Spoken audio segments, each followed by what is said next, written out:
Go. Take it. Go.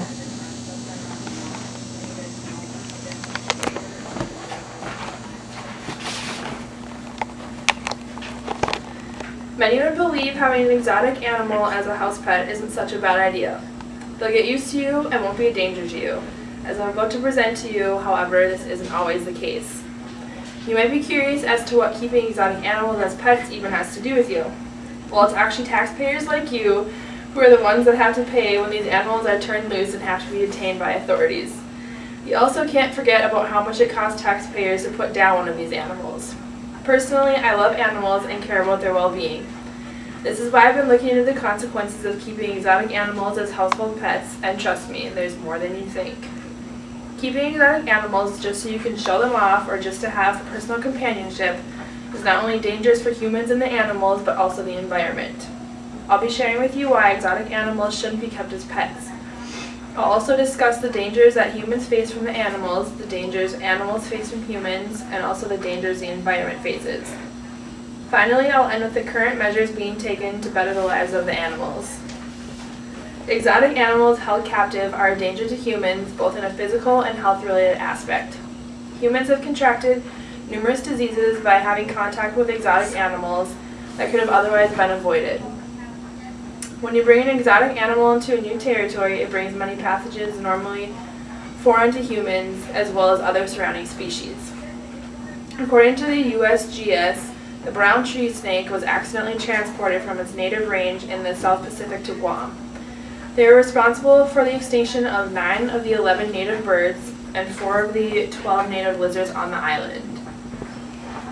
They were to blame for many power outages causing millions in damages. There are dozens of diseases captured animals threaten humans with: hepatitis, ringworm, TB, monkeypox, measles, and more.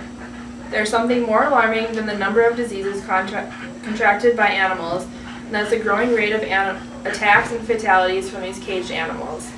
There are many articles showing these attacks and violence. There's anywhere from big cats to apes and monkeys, as well as large lizards and so many more animals. The most well-known tiger attack was on Ray Horn from Siegfried and Roy, who were performers at the Mirage in Las Vegas. He was attacked by a 600-pound tiger, Monicor.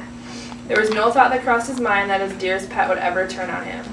According to Animal Intervention, tigers living in the wild, for example, roam a large territory. Will a walk on a leash or an afternoon pacing in an enclosure provide them with the natural behavioral needs they require?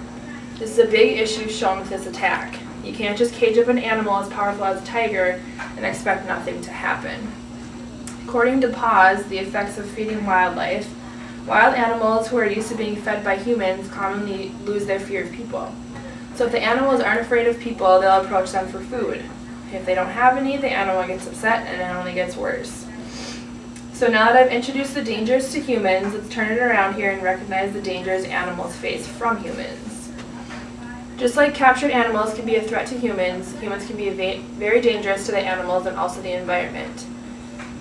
When you see a cute little Siberian tiger, your first instinct clearly isn't going to be, "Mom, can I keep it?" This is what entices people into owning an exotic animal. According to the ASPCA website, malnutrition, stress, trauma, and behavioral disorders are common in exotics kept as pets. After a while, owners come to realize that they don't have the necessary supplies to care for the animals and usually just let them free. So this means that they're put into civilization where they won't have the means to survive. According to Randy Shore, rather than face fines, some people simply release their pets into the wild if they cannot obtain permits. So it's not only extremely dangerous to do this, but it's also illegal. There are so many sanctuaries that try so hard to protect these animals from different poachers and traders with having the least amount of human contact as possible. Many think that if you raise a baby animal from birth, it'll be humanized. According to Plunder in the Jungle, it says that experts believe it took at least 5,000 to 10,000 years for wolves to evolve into dogs. Domesticated animals have learned to live off of humans over these years. However, exotic animals have learned to do the opposite. So when you take an animal from its natural habitat, you interrupt its entire ecosystem. And this throws the food chain out of order and can actually affect humans by cutting off their food supplies. The animal trade had been growing at such a fast rate and some species were facing extinction. According to the Center for Biological Diversity in an article by the Huffington Post, 99% of currently threatened species are at risk from human activities. So the food you feed the animals is not nutritionally complete. And most of the time the animals are just babies, so they need certain foods to find in the wild to develop correctly. Now that I've told you all the dangers of owning exotic animals, let's look at the current policy measures that are taking place. The United States may be the leader when it comes to importing exotic animals, however it's not up to speed on actually creating and enforcing the animal laws. According to Born Free USA, there are 3 laws, federal laws, that regulate exotic animals: the Endangered Species Act, the Public Health Service Act, and the Lacey Act.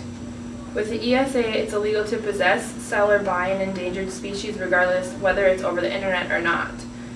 The Public Health Service Act prohibits the imports of non-human primates and their offspring onto the U.S. for any use other than educational purposes. And lastly, the Lacey Act allows the U.S. governments to prosecute people in possession of an animal illegally. Keeping exotic animals just so you can show them off or to just have for personal companionship is not only dangerous for humans and the animals, but also the environment. Today I shared with you the dangers that humans impose on exotic animals as well as the environment. Also the dangers that captured animals threaten humans with, and lastly a bit about policymaking regarding the laws pertaining to animal ownership. So the next time you were to go to a zoo or circus, just think about the caged up animals and figure out if the trust you have in the animal's handler is worth your life.